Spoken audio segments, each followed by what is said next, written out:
All right, next I'd like to take a look at how important symmetries are to the laws of physics, and also has kind of been a guiding influence in the path that we've taken in order to work out a lot of these nuclear models. Okay, so it involves different kinds of symmetries. And so we got started with this whole idea of trying to look for symmetries with things like conservation of energy.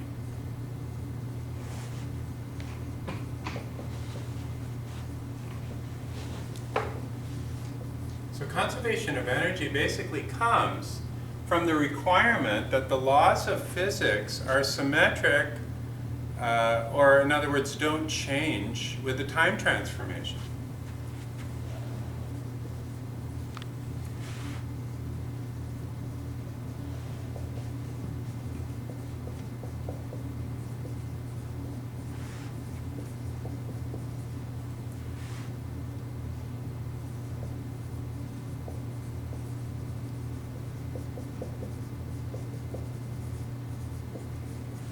So in other words, if the laws of physics are the same today as they are tomorrow, then you should be able to run the same experiment through tomorrow as you do today and get the exact same result if the initial conditions are and everything else is exactly the same. And so by making it, basically our operation in this case is a shift in time. What we end up getting is conservation of energy. So this is the consequence of the laws of physics not changing with a displacement in time. So our operation here for this problem is shifting the time.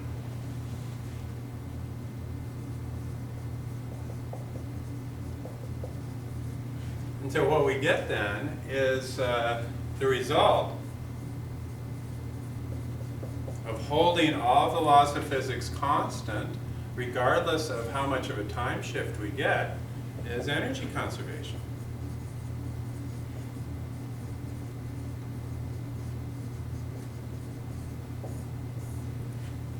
Okay, so you have the same energy if you make the shift in time to tomorrow that you would have today if you ran the same experiment. And so this is considered to be symmetric then. The laws of physics are symmetric with respect to a shift in time. And so is that completely always true? Well, we don't know. It's possible that the laws of physics do change a little over billions of years. There is some evidence to support that idea, but they don't change much. Okay? And so it's the jury is still out. We don't have solid evidence that the constants of nature are changing as a function of time. But there is some suggestive evidence to indicate that this might not be a perfect symmetry. Okay? That we say that something is symmetric if there is a change in something and the quantity remains the same. Okay, and in this case, it's the physical measurable quantity is the laws of physics. And this gives, naturally, the principle of conservation of energy. What about conservation of momentum?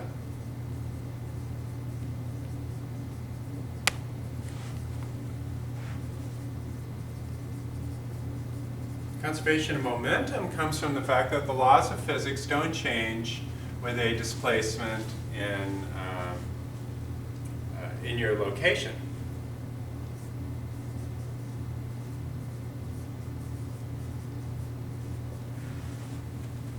Or we could say they're invariant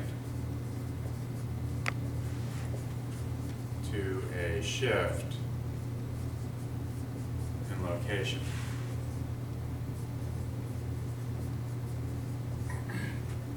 Okay, so the operation in this case would be a shift from one place to another.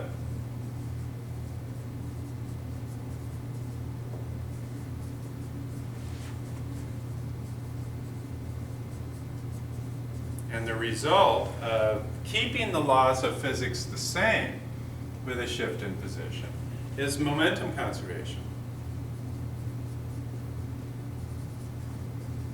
So it just naturally follows. I'm not going through the derivation of it here. But a woman named Emmy Netter, back around the turn of the century, is the physicist who is responsible for basically taking on this problem and finding the symmetries that underlie nature.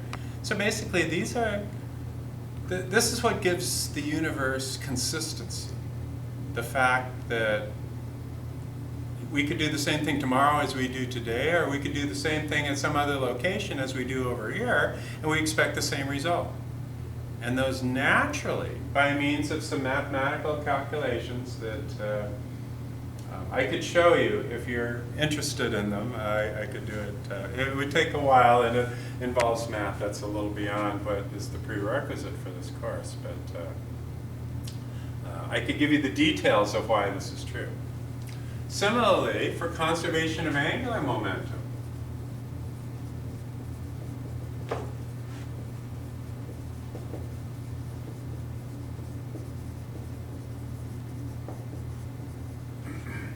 we can say that the laws of physics don't change if you change your direction. In other words, which way you're pointing in the universe.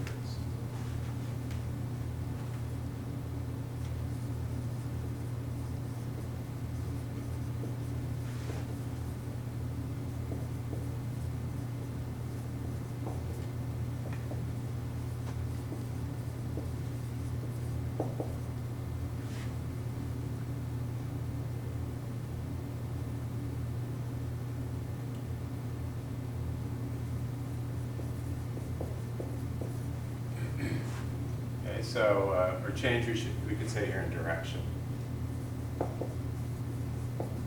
which is associated with the rotation. So the laws of physics then should be the same in that direction as they are in that direction, and it shouldn't change as a function of angle either.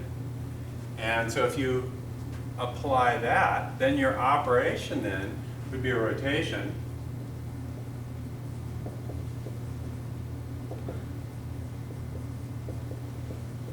And what would remain invariant in that case is the angular momentum.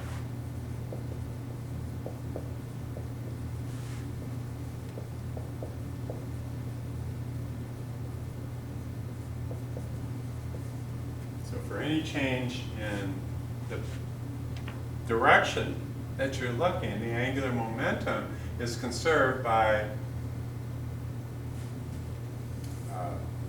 requiring that the laws of physics don't change if you do your experiment in some other direction. Okay, and there's another one that is even more subtle than this that has to do with quantum mechanical phase of the wave function. You do a shift in the quantum mechanical phase, that is associated with conservation of charge.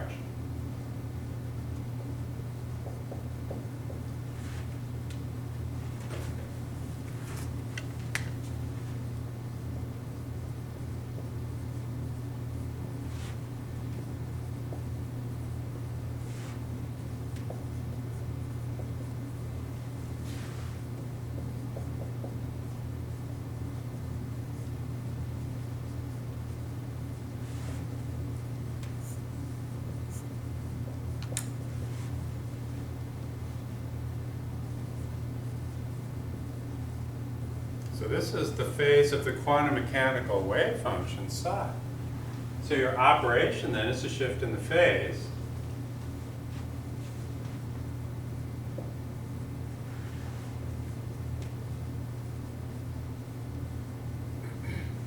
And the result then is conservation of charge.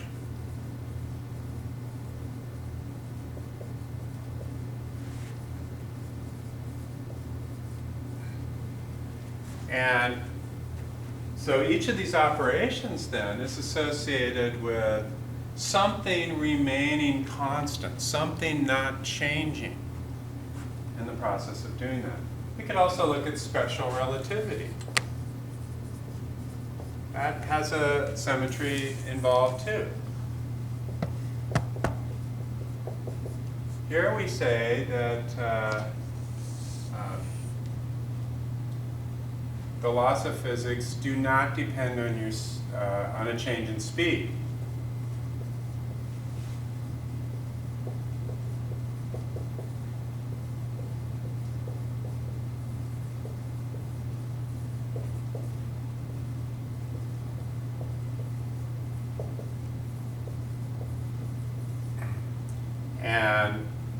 But in order for this to be true, then the speed of light has to remain constant in all frames of reference, because the speed of light is related, as you'll recall, to the epsilon naught and the mu naught, which are the constants that determine the electric and the magnetic force. So all of these are symmetries then, in which something stays constant when you change something else. And so let's take a look at some other symmetries that are a little less abstract. But just so that you really get the hang of this, I think it would be good to look at other symmetries as well. For geometric shapes, you could say that, for example, a square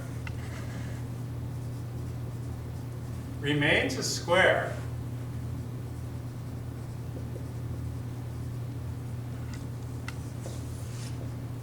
under n times 90-degree rotational shifts.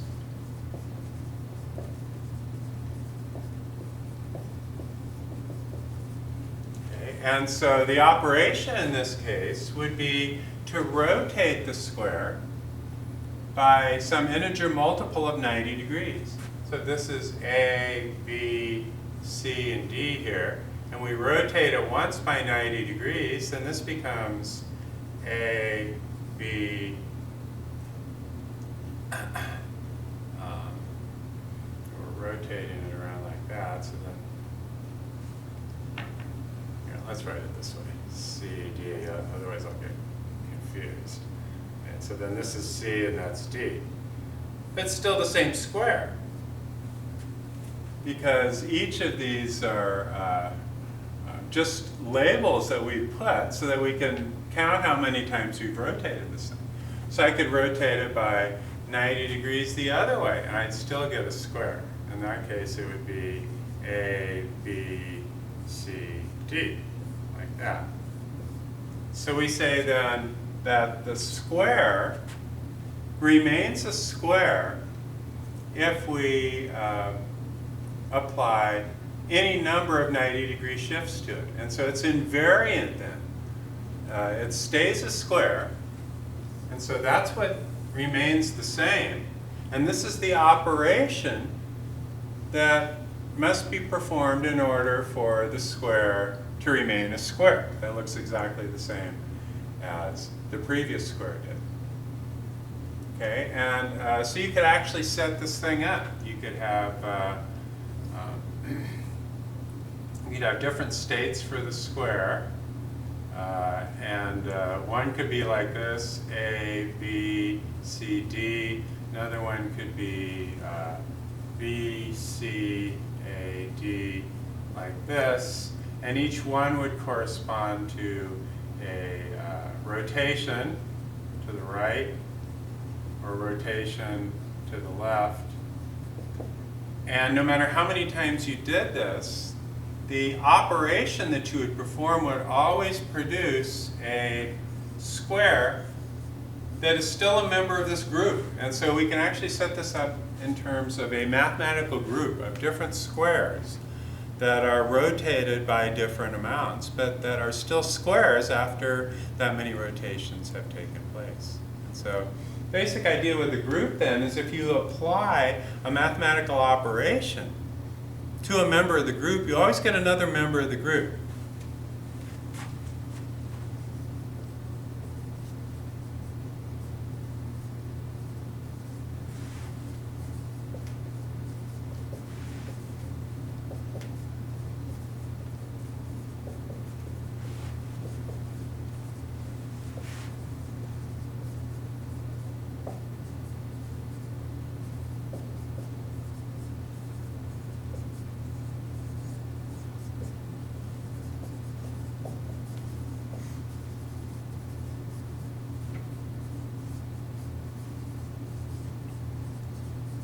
And since these other members of the groups are basically the same square, but just with the indices labeled differently, then this square satisfies the property of a group upon a particular operation. Now, if the operation was 60-degree rotations, then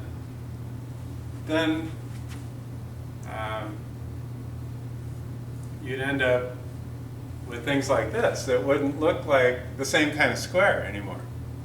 Okay? And so it's got to be, in order for it to be a square that's oriented the way that these squares are oriented, it has to be some integer multiple of 90 degrees. That has to be your operation. But something a little more symmetric, like a circle, you could rotate it by any amount. The most symmetric shape is a circle or sphere.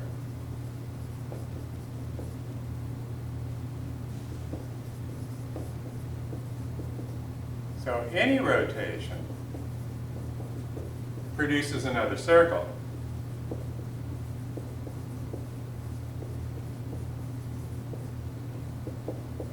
Which is a member of the group.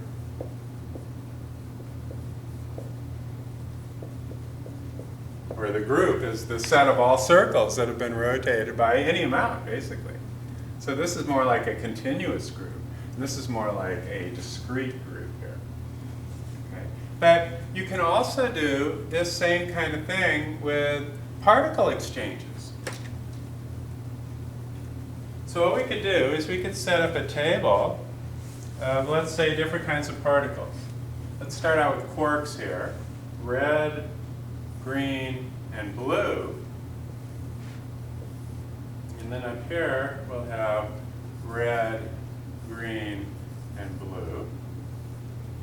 And we should be able to transform one quark into another by an appropriate operation.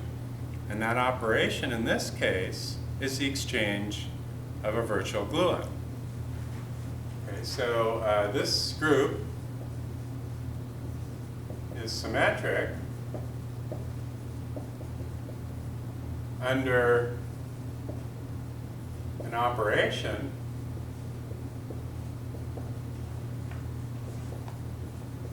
that is an exchange of gluons.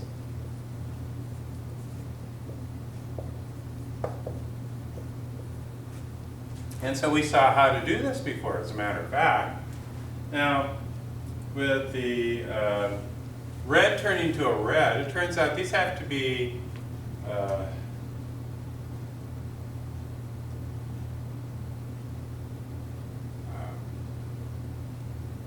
gluons that have equal concentrations of all of the different colors. Okay, so we could write this as R0 plus G0 plus blue 0. And similarly, from green to green, you'd have to have a combination of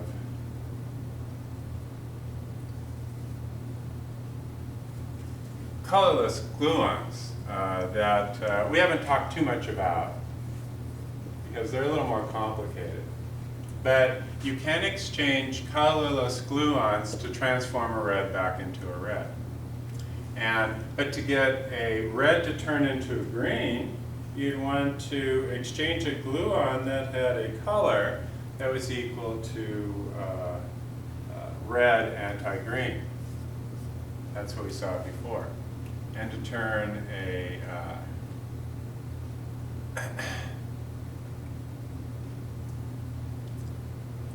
red quark into a blue quark, you'd want this to be red anti-blue. And then to turn a green into a red, you'd want this to be green anti-red. To turn a green quark into a blue quark, you'd want that to be green anti-blue.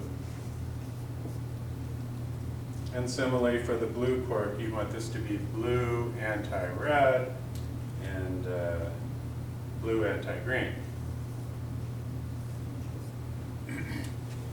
Okay, so here we see then that this is our group then. Our group members are the red, green, and blue hypercharge of the quarks. And the operation that allows for us to get back a member of the group is an operation of the exchange of the appropriate gluons with a particular color and an anticolor. And so it satisfies the symmetry. In just the same way as those other examples that I gave you satisfy other symmetries. And so this is what Emmy Netter and then subsequently a lot of other very brilliant physicists kind of got on board with this and started looking for these kind of group symmetries, where we want to get back a member of the group by an appropriate exchange of virtual particles. Basically, is what we're looking at here. And so then if we wanted to expand this to, say, the weak interaction, then we'd have to add the electron and the antineutrino to this. So, in other words, now we're looking for, we're trying to expand the group. Let's say we're trying to expand the group so that we can get a relationship that works for everything, that works for all particles interacting with all other particles, but having this underlying symmetry associated with it. So this would be electron here, that we're expanding our group because we're expanding and trying to find relationships of symmetry that will allow for this to be done. So we'll add in the electron and the antineutrino. And I'm not, or the positive matter neutrino. So I'm not doing this yet with the antiparticles. This is enough just to look at this the way they were doing it here. So this is including then the leptons, which is associated with the weak force. Here we've got the gluons, so that's associated with the strong force. So we're trying to unify the strong force and the weak force by trying to set up some larger group symmetry that can handle all of them. And then we'll see what that means physically as we go. So here, we don't know how to turn an electron into a quark. And so these are yet to be found.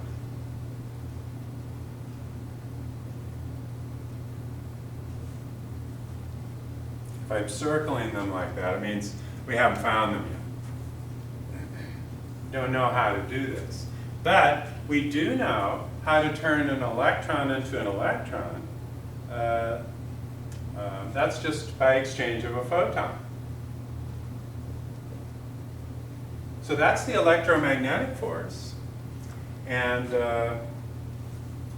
similarly, a neutrino could interact with another neutrino by means of a photon too.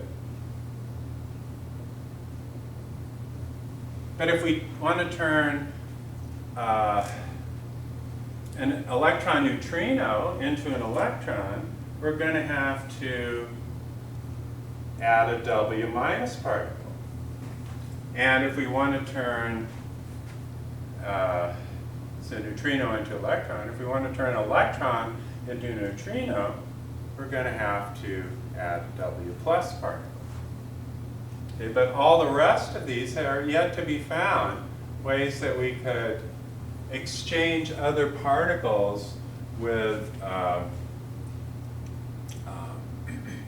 either an electron and a red, green, or a blue quark in order to turn one into the other.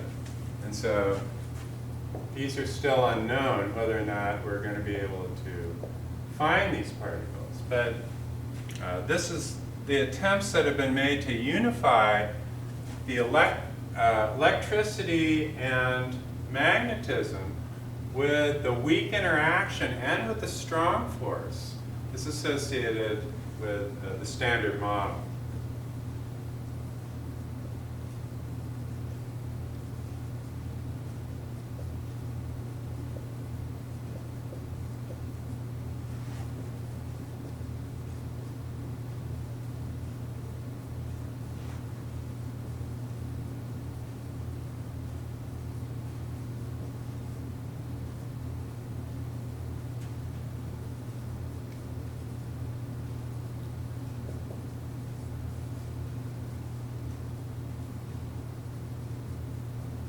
And the Standard Model has actually been somewhat successful in preliminary terms with being able to do this. And I've greatly oversimplified this in terms of the actual mathematical groups that are involved. But the idea is that if these three forces can be unified, then at very high energies, these forces could be the same.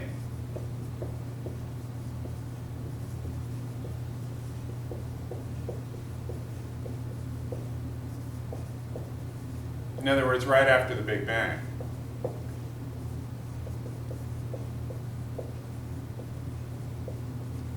Means that you could turn an electron into a red quark or a green quark into a neutrino, and the symmetries, the overlying symmetries that are involved are such that the particles wouldn't know the difference. All of the forces at this high state of energy are unified. And the forces are the same, and so we say this is unified field theory. But then as the temperatures drop,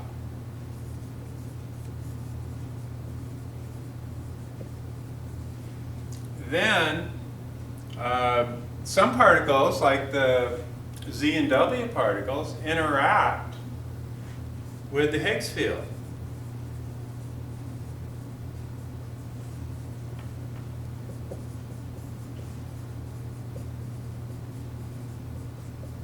Which we talked about last time. And this gives them mass, and so the forces separate out.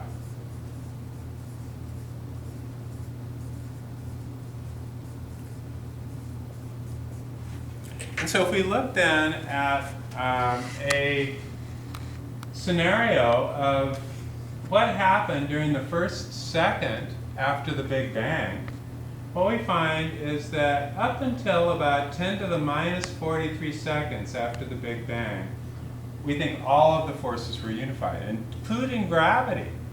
Okay, so with gravity, we would hope that we could expand this table even more. And we could put the graviton in here. And, sorry, we would have this as just any kind of a mass.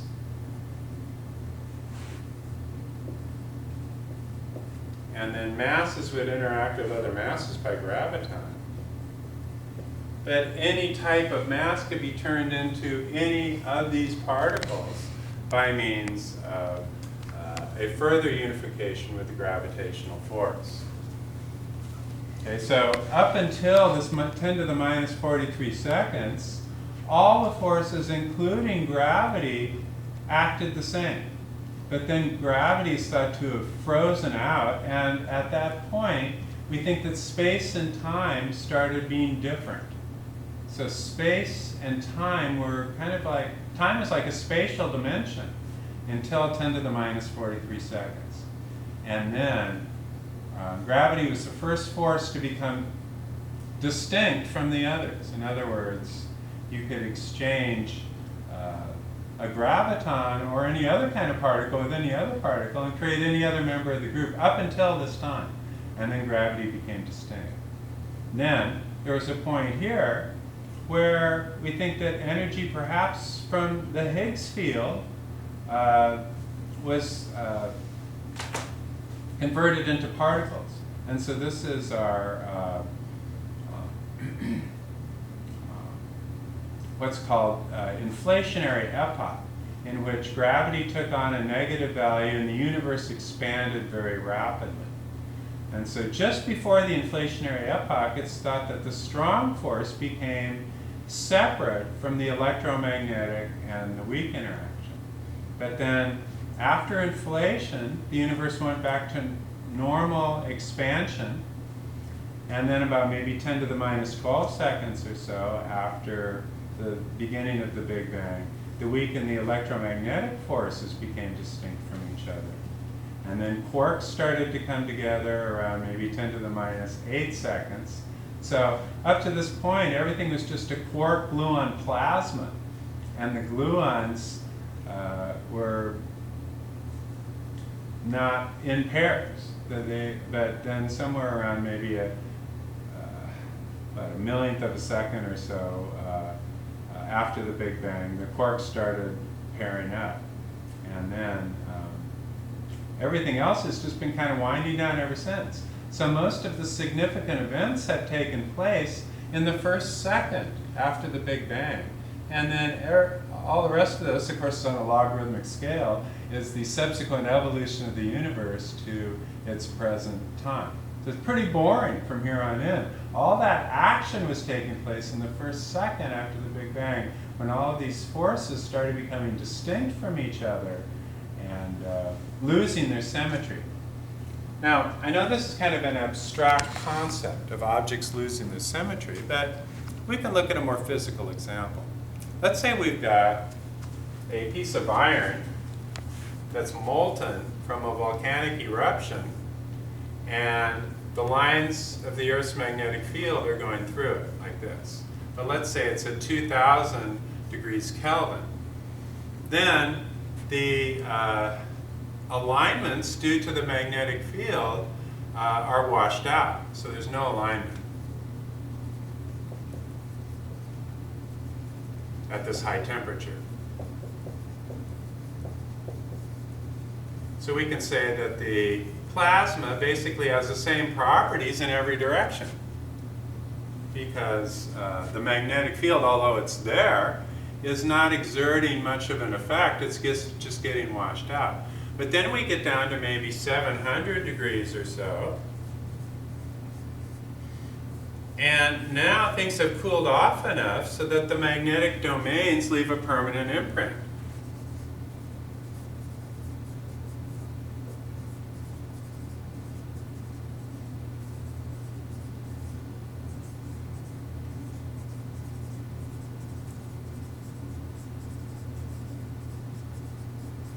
And so this means the symmetry is broken, right? Because this thing had the same properties in every direction, but now the properties in the direction of the magnetic domains are different than the properties of the material in other directions.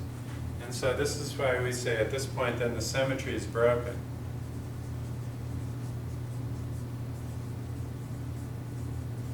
And the properties of the magma are not the same in every direction.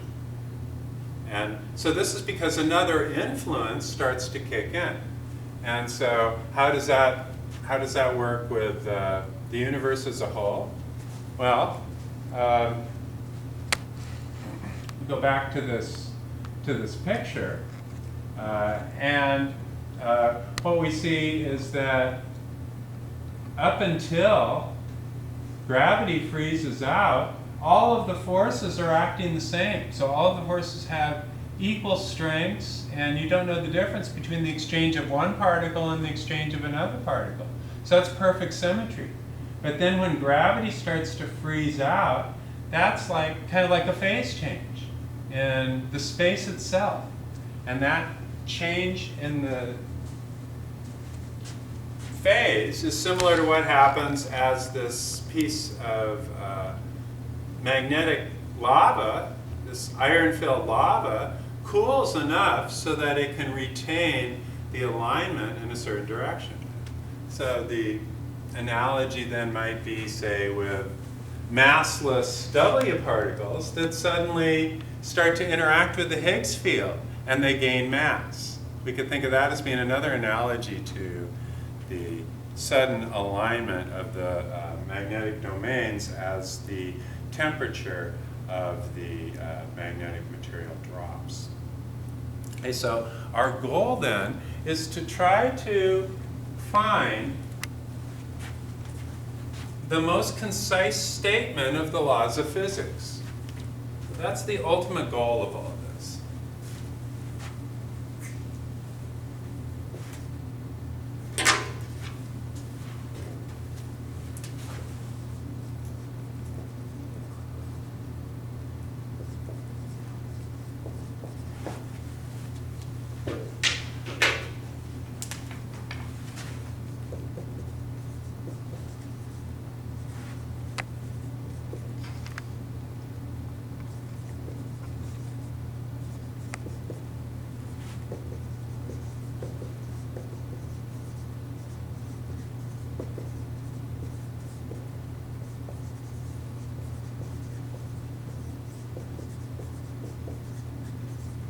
And so this is sometimes, as I mentioned before, called the unified field.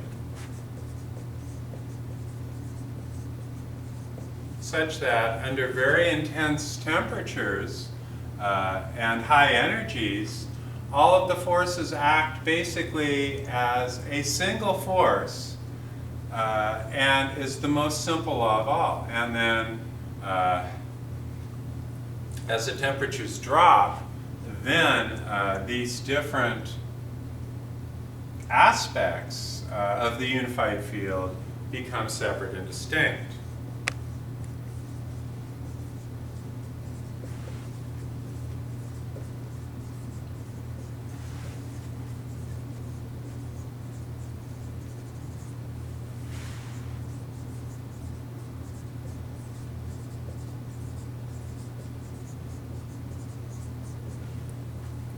Okay, so a big part of this then was the discovery of the Higgs boson at the Large Hadron Collider, because that verified this idea that the Higgs field was real, and that something like that could be responsible for the freezing out, or the phase change that was associated with the separation of the weak force from the electromagnetic force, so that photons no longer had the same properties as Z and W particles did.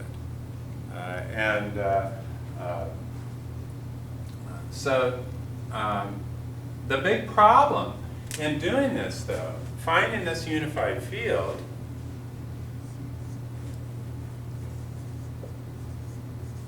the standard model is great, but it only works for the strong force, the weak force, and the electromagnetic. Gravity is left out.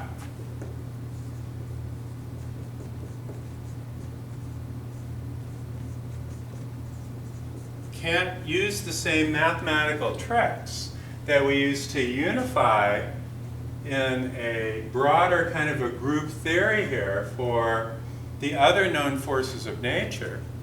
Of course, we're assuming that gravity is the only other force, too. Maybe there are other forces that aren't fitting into the scheme of things either, because we don't even know what they are yet. But assuming that we have all the forces nailed down, the big problem is that gravity is left out. Okay, and so, have there been any attempts to bring gravity in?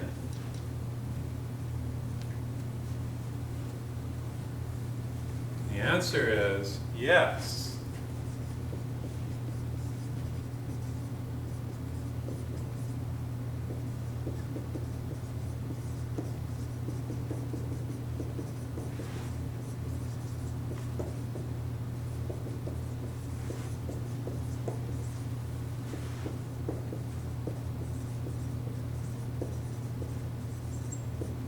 And one of the main driving forces here are attempts to make string theory work.